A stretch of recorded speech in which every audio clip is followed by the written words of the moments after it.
नमस्कार दोस्तों, भारत की रोचक जानकारी में आपका स्वागत है।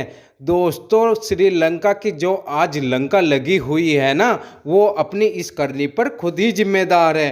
अपने इतिहास के दौर में सबसे बड़े आर्थिक दौर से ये देश गुजर रहा है। हालत इतने बदतर हो गए हैं, ना रोजी ना रोटी ना रोजगार, और महंगाई ने तो कमर ही तोड़ डाली। दिनों दिन गहराते आर्थिक संकट से बिल बिलाती जनता अब रोड पर आ चुकी है। गोटाबाया राजपक्षे सरकार की रात की नींद उड़ चुकी है। खाने पीने से लेकर आम चीज़ें आसमान छू रही है। महंगाई की दर तो इतनी बढ़ गई है कि 17% तक पहुंच गई। दोस्तों, इस देश को अपने बच्चों की परीक्षा कराने के लिए पेपर और स्याही तक का भी जुगाड़ नहीं हो रहा है। सोने की लंका की दुर्दशा ऐसी हो जाएगी, इस देश ने कभी सोचा नहीं होगा। ग्रोथ का तो बाजा बज गया, कर्ज गले तक चढ़ आया, विदेशी मुद्रा भंडार खाली हो गया, टूरिज्म से लेकर मैन्युफैक्चरिंग सेक्टर तक का दिवाला भी निकल चुका है। कर्ज लेकर घी पीना, लंका पर यह कहावत बिल्कुल सटीक बैठ रही है। विदेशी मुद्रा भंडार की किल्लत के कारण ही ये सब हुआ है। 2007 में लंका ने बड़े पैमाने पर कर्जा उठाया और इसे पैसे को उसने ऐसा पानी की तरह बहाया, कोई कमाई करने वाले प्रोजेक्टों पर नहीं लगाया था। बिना सोचे समझे उसने कई तरह के टैक्स रियायती दे डाले और इससे और संकट गहराता चला गया। पिछले साल केमिकल फर्टिलाइजर पर बैन लगाकर इस देश ने कृषि क्षेत्र में इतना भयंकर नुकसान पहुंचाया कि महंगे कर्ज लेकर उन्हें भी ना चुका पाया, तो समस्या तो अपने आप ही बढ़ती चली जाएगी। और रही सही कसर तो कोरोना महामारी ने पूरी कर डाली, बिल्कुल निचोड़ ही डाला। श्रीलंका की लंका लगाने में चीन ने भी कोई कसर नहीं छोड़ी।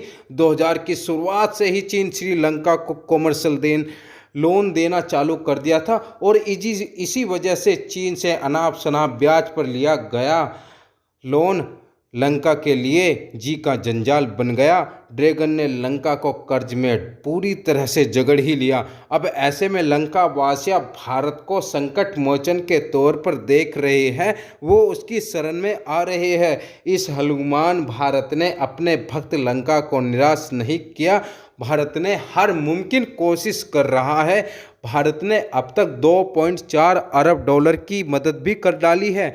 दोस्तों, भारत श्रीलंका का सबसे बड़ा ट्रेड पार्टनरों में से एक माना जाता है। ट्रांसशिपमेंट हब होने के कारण इंडिया ग्लोब ट्रेड के लिए श्रीलंकाई बंदरगाह पर बहुत ज़्यादा निर्भर भी रहता था और अब भी रहता है। और महामारी से पहले श्रीलंका की टूरिज्म इंडस्ट्री की फसल भारतीय ही पर्यटकों से लहराती थी। इस सेक्टर में लंका का इंडिया टॉप क्लाइंट हुआ करता था।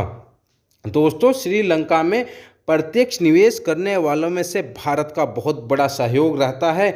2005 से 2019 तक भारत ने श्रीलंका में करीब 1.7 अरब डॉलर की एफडीआई भी की हुई है।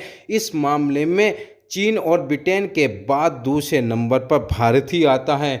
दोस्तों, वैसे मुख्य रूप से इंडिया का invest petroleum, tour and tourism, real estate, manufacturing, telecommunication वगैरह से इनसे कोई लेना देना नहीं।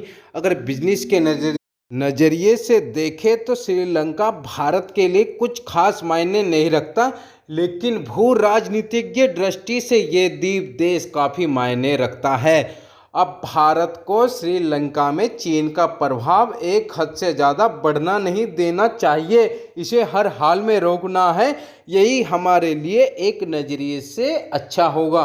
तो दोस्तों, आपको ये जानकारी कैसी लगी? हमें लाइक करें, हमें शेयर करें, सब्सक्राइब के साथ आई बेल बटन दबाना ना भूलें। Thank you, watch the video.